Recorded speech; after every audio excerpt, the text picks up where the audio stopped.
नमस्कार, मैं हूँ रज़िया बेगम। दोस्तों चलिए आज हम NH4 की बात करते हैं। National highway and infrastructure development corporation. देखिए NH4 की अगर हम बात करें तो आज NH4 का क्या हाल है। रोड हम कहें तो रोड नहीं है वहाँ पे, अगर हम कहें तो पक्की रोड की हम बात करते हैं। लोग उम्मीद करते हैं कि अच्छी रोड हो, सफ़र आसानी से हो, लेकिन आज हम NH4 की अगर बात करें तो रोड तो वहाँ पे नहीं है, ना कच्ची है ना पक्की है, लेकिन दलदल सा माहौल ज़रूर बना हुआ है। लोग खासा परेशान है, काफ़ी दुखी है। जो ट्रैवलर्स है आए दिन जो सफ़र करते हैं, चाहे वो लोकल्स हो, टूरिस्ट हो, हालांकि टूरिस्ट अभी जाते नहीं हैं, लोकल्स और ट्रैवल्स की जो गाड़ियाँ जो लोकल्स बुक करके जाते हैं, ये सारे लोग काफ़ी दुखी हैं, परेशान हैं। NH की बात करें तो काफ़ी ज़्यादा जो है NH जो है कनेक्टेड था डिगलीपुर तक, जिससे कि नॉर्थ एंड मिडिल अंडमान के लोगों को रोज़गार का अवसर मिलता था। देखिए अगर हम कहें तो रॉस एंड स्मिथ एक ऐसे टूरिस्ट डेस्टिनेशन है जहाँ पे आइलैंड्स के लोग जाना प्रेफर करते थे, साथ ही साथ टूरिस्ट वहाँ पर आए दिन विजिट करते थे, जिससे कि वहाँ के आम जनता को, वहाँ के लोकल्स को एक रोज़गार का अवसर मिला था। लेकिन आज अगर हम कहें तो रोज़गार का अवसर तो काफ़ी बुरी तरह से इफ़ेक्ट हुआ है लोकल्स के लिए, चाहे वो नॉर्थ एंड मिडिल अंडमान के लोकल्स हो या जो ड्राइवर्स यहाँ से पोर्ट ब्लेयर से जाते हैं। तो जो बस ड्राइवर्स हैं, जो ट्रैवल एजेंट्स हैं, इन सभी को खासा परेशानियों का सामना आए दिन करना पड़ रहा है। हम STS की अगर बात करें तो उनके पास कोई ऑप्शन नहीं है, सरकारी कर्मचारी है तो ऑफकोर्स उनको जाना ही पड़ेगा। लेकिन कई ऐसे ट्रैवल एजेंट्स हैं जो आज के दिन अगर उन्हें डिगलीपुर का ट्रिप मिलता भी है तो वो नहीं जाते हैं, क्योंकि अगर हम कहें डिगलीपुर तक के लिए अगर 10,000 या 12,000 भी अगर चार्ज करते हैं किसी टूरिस्ट से, लेकिन उनका खर्चा डबल हो जाता है, क्योंकि गाड़ी इतने बुरे हालात में आ जाती है कि दोबारा उसे चलाया नहीं जाएगा।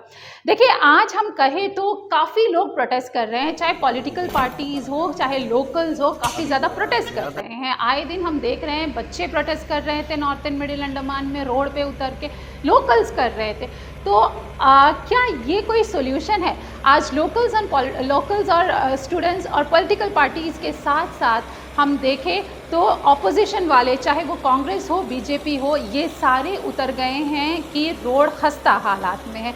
हम अगर बात करें तो 8 जनवरी इसी साल की हम बात करते हैं, हमने थोड़ी सी इन्वेस्टिगेशन की है, अगर कहें तो थोड़ा बहुत हमने खोद के निकाला है पुरानी चीज़ों को। अगर हम बात कहें तो 8 जनवरी 2023 को नितिन गडकरी से जो है BJP पार्टी, जो हमारे लोकल BJP नेता है, ये गए थे, ये मिले थे और उन्होंने जो है नॉर्थ एंड मिडिल अंडमान के जो रोड के करंट हालात है इसको लेके अवेयर किया था। तो ज़रा सोचिए, आज नवंबर का मंथ चल रहा है, जनवरी में जाकर मिले थे, जब जनवरी में खस्ता हाल थी, तो आज आप ज़रा इमेजिन करिए कि वहाँ के लोगों को कितनी ज़्यादा परेशानी हो रही होगी आने जाने के लिए। साथ ही साथ ऐसा नहीं है कि हम कहें कि हाँ रोड ब्लॉकेज करने से या प्रोटेस्ट करने से सोल्यूशन है। सोल्यूशन इससे नहीं होता है। सोल्यूशन के लिए जो खस्ता हाल है इसे रिपेयर करना पड़ता है।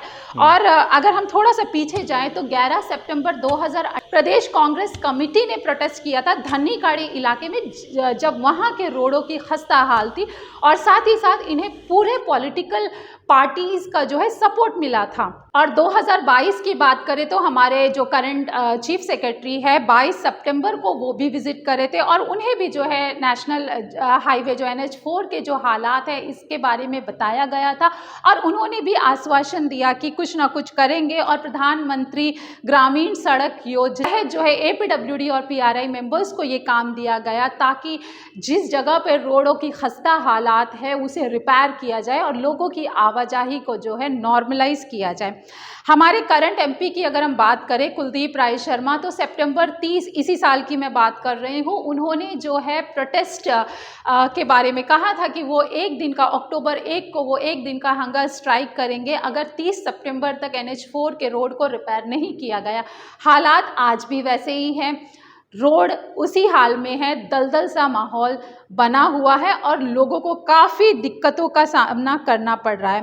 ऑपोजिशन की बात तो आज कोई नहीं सुनने वाला क्योंकि सेंट्रल में बीजेपी की सरकार है, लेकिन अगर हम कहें तो आज हमारे लोकल बीजेपी नेता भी उतर चुके हैं इस चीज़ को लेकर और वो काफ़ी नाराज़गी जाहिर कर रहे हैं कि जो नॉर्थ एंड मिडिल अंडमान के जो रोड्स है ये खस्ता हाल में है। खस्ता भी नहीं, हम कहें खस्ता वर्ड भी है, मुझे लगता है कि गलत होगा अगर मैं इस्तेमाल करूँ।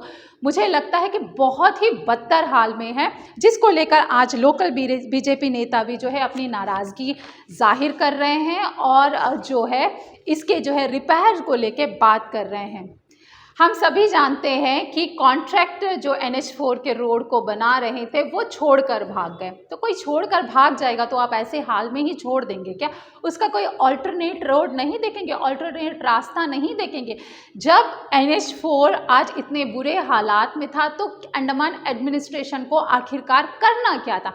उन्हें ये करना था कि जो सी रूट है, सी लिंक है, उसे एक्टिवेट करना था, उसे ज़्यादा करना था, ज़्यादा से ज़्यादा बोट सर्विसेज को देना चाहिए था और साथ ही साथ जो हमारे पॉलिटिकल नेतागण हैं, DSS है, इन सब के साथ बैठकर एक मीटिंग करनी चाहिए ताकि जो रोड लिंक है जो इस हालात में है कि लोग वहाँ से आज के वक्त पे सफ़र नहीं कर सकते, तो सी लिंक को ज़्यादा जो है स्ट्रॉन्ग करना था और बोट की आवाजाही को बढ़ाना चाहिए था। जब अंडमान में रोड नहीं था तो क्या उस वक्त लोग ट्रैवल नहीं करते थे? ऐसा तो नहीं है कि अफसरों या नेताओं को आज पता चला है कि रोड ख़राब हाल में है जब कॉन्ट्रैक्टर भाग गया है। आधे काम करके तभी आपको पता लग गया था कि काम अधूरा है या आने वाले दिनों में परेशानियां बढ़ने वाली है। लोकल एडमिनिस्ट्रेशन से लेके उच्च अधिकारी तक अगर हम कहें तो नाकाम रहे हैं इस प्रॉब्लम को सॉल्व करने के लिए। आज इतनी ज़्यादा परेशानी होने पर भी आप इसे एड्रेस नहीं कर रहे हैं और आपको दूसरा लाइन जो खोलना चाहिए था लोगों की मांगों के आधार पर, वो आपने किया नहीं।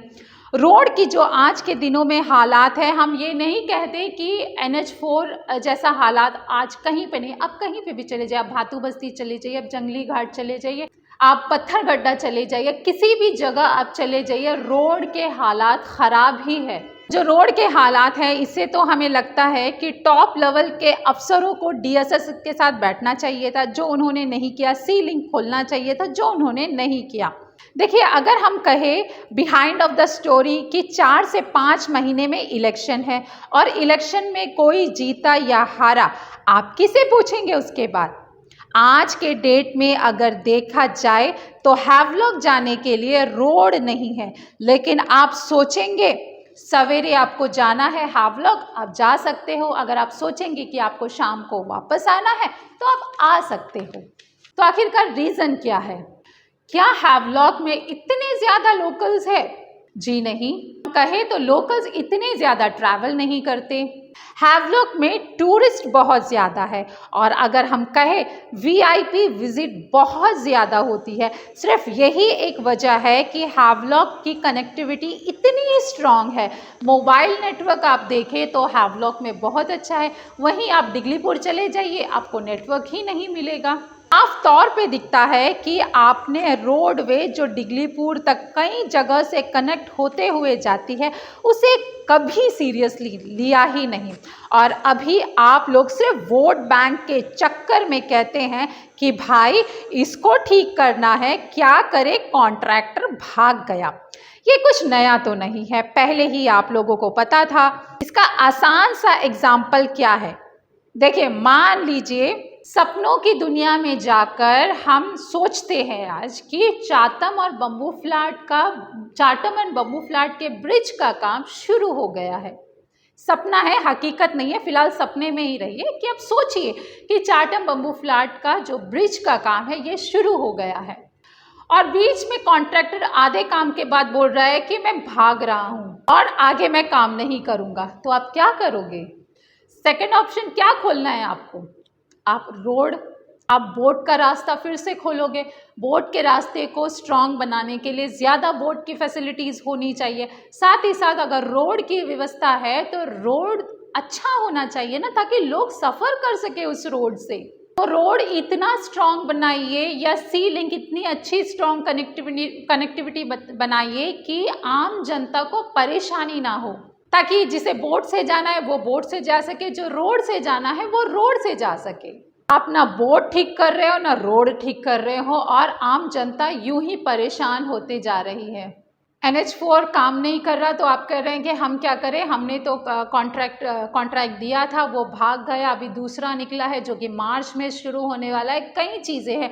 तो देखिए, अगर हम कहें कि सेंट्रल विस्टा की ज़रूरत नहीं थी, काफ़ी खूबसूरत और कम समय में बहुत जल्द जो है कंप्लीट हुआ है। जब संसद था तो सेंट्रल विस्टा की ज़रूरत नहीं थी, लेकिन अगर हम कहें NH4 तो लोगों की ज़रूरत है ना, आम जनता ट्रैवल करती है, हर किसी की ज़रूरत है NH4। देखिए, अगर हम कहें तो किसी भी पॉलिटिकल पार्टी को, हमारे जो लोकल पॉलिटिकल पार्टीज़ है जो आज NH4 के हालात को लेके बोल रहे हैं, चाहे कोई भी पार्टी हो, किसी को नुकसान नहीं होने वाला किसी भी तरह का। चाहे आप कितना भी चीख ले चिल्ला ले, कोई फर्क नहीं पड़ने वाला, क्योंकि आम जनता का जो माइंडसेट है, अगर हम वो कहें, वो अपना वोट उसी को देंगे जो उनके फेवरेट है। तो हर किसी को पता है कि उनकी फ़ैन फॉलोइंग कितनी है, तो वो चाहे काम करे या ना करे, हमेशा से कमिटमेंट्स तो देते ही रहते हैं, और कमिटमेंट के तौर पे उन्हें वोट दिया भी जाता है, और जीतते या हार, जो जीत और हार का सिलसिला है वो चलता ही रहता है। तो NH4 अगर बने तो बेहतर, अगर ना बने तो भी कोई प्रॉब्लम नहीं है, क्योंकि वोट लोग डालने जाएंगे और वोट जिनको मिलना है उसे मिलेगा ही। जिस तरह से आज NH4 का हालात है, फॉर एग्जांपल अगर हम कहें, चलिए एक दिन के लिए हैवलॉक के बोट को बंद कर देते हैं, क्या कर सकते हैं कोई? चलिए एक दिन के लिए मान लीजिए हैवलॉक के बोट को बंद कर दिया जाए, क्या होगा? टॉप लेवल से आप लोगों को कॉल आने शुरू हो जाएंगे कि आखिरकार हैवलॉक के बोट को बंद क्यों किया गया है। तो सिंपल सी बात है, जैसा मैंने पहले कहा, हैवलॉक में बहुत ज़्यादा वोटर्स नहीं है कि हमारा जो है वोट बैंक खराब हो जाएगा, वहाँ पे वोटर्स नहीं है, और ऐसा भी नहीं है कि वहाँ पे लोकल्स को बहुत ज़्यादा बिजनेस हो रहा है, और ऐसा भी नहीं है कि वहाँ पे बहुत ज़्यादा रेवेन्यू हो रहा है जिससे कि लोकल्स को कहीं ज़्यादा फ़ायदा हो रहा है। अगर हम सिंपल शब्दों में कहें, वहाँ पे सिर्फ VVIP विजिट्स ज़्यादा होते हैं। देखिए, हमारे द्वीप समूह में हमने सी प्लेन का दौर भी देखा है, लोकल से लेकर टूरिस्ट भी सफ़र करते थे।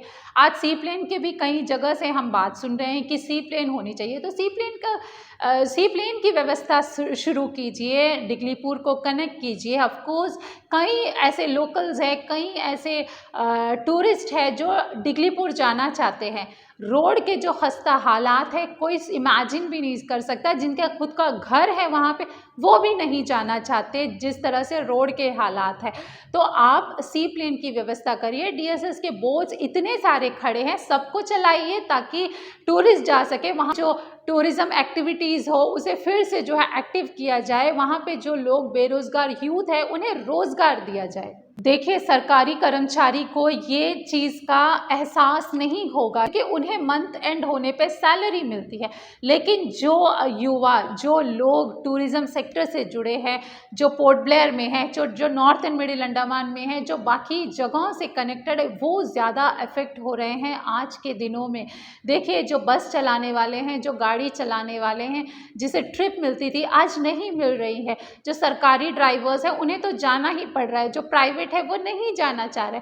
कई टूरिस्ट जो है आइटनरी में उनका ऐड होता है कि वो रोज एंड स्मिथ जाएंगे, लेकिन यहाँ पर जब रोड के हालात के बारे में उन्हें पता चलता है, या जब वो ड्राइवर्स को, जो गाड़ी वालों को, जो ट्रैवल एजेंट्स को अप्रोच करते हैं और वो जो प्राइस है उससे ज़्यादा बताते हैं, या बताते हैं कि रोड की इस तरह के हालात है, तो ऑफकोर्स वो जो टूरिस्ट है वो नहीं जाते हैं, वो जो है फिर अपने आइटनरी से उस डेस्टिनेशन को छोड़ देते हैं, जिससे काफ़ी ज़्यादा में जो लोकल टूरिज़्म सेक्टर में, इंटर आइलैंड में, नॉर्थ एंड मिडिल में जुड़े हैं, उनको काफ़ी ज़्यादा इफेक्ट हो रहा है। ये आज अगर हम देखें तो मैनेजमेंट तो किया है, एडमिनिस्ट्रेशन ने जो है एक हिटाची खड़ा कर दी है।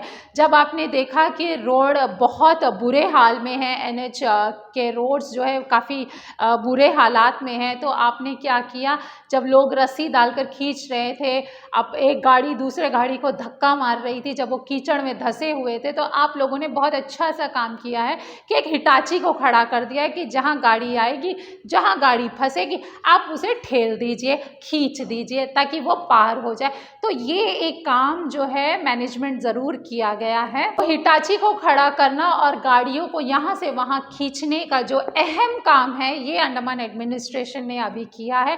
तो फिलहाल अगर हम कहें तो रोड बनने के तो आसार नज़र नहीं आ रहे हैं, और कहीं ना कहीं 3-4 महीने में, अगले साल ज़्यादा वक्त भी नहीं है, इलेक्शन आने वाला है, तो इलेक्शन के वक्त में तो ऐसे भी कोड ऑफ कंडक्ट लग जाएगा, तो कोई काम भी नहीं होगा।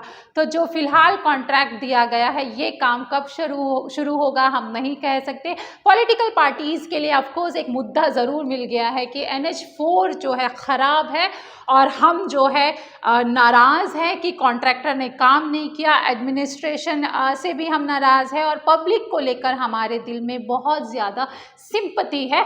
तो चलने वाले दिनों के इलेक्शन में क्या पॉलिटिकल पार्टीज़ जो है सिंपैथी जताते हुए NH4 को एक मुद्दा बनाएंगे, और क्या आम जनता इसे समझेगी कि उनकी जो प्रॉब्लम है, उनकी जो परेशानियां हैं, जो आए दिन वो फेस कर रहे हैं, इसे बहुत जल्द सॉल्यूशन मिलेगा, या उन्हें ऐसे ही हालात में जो है कुछ और वक्त बिताना पड़ेगा, ये तो आने वाला वक्त ही बताएगा। हम NH4 को लेके वहाँ के पब्लिक और यहाँ से जो ट्रैवल एजेंट्स है, जिनके बिजनेस को अफेक्ट हो रहा है NH4 के ख़राब हालात के कारण, इन सब को लेकर हम और एक सेकंड पार्ट बहुत जल्द आपको लेकर आते हैं। मिरर अंडमान के साथ जुड़े रहिए।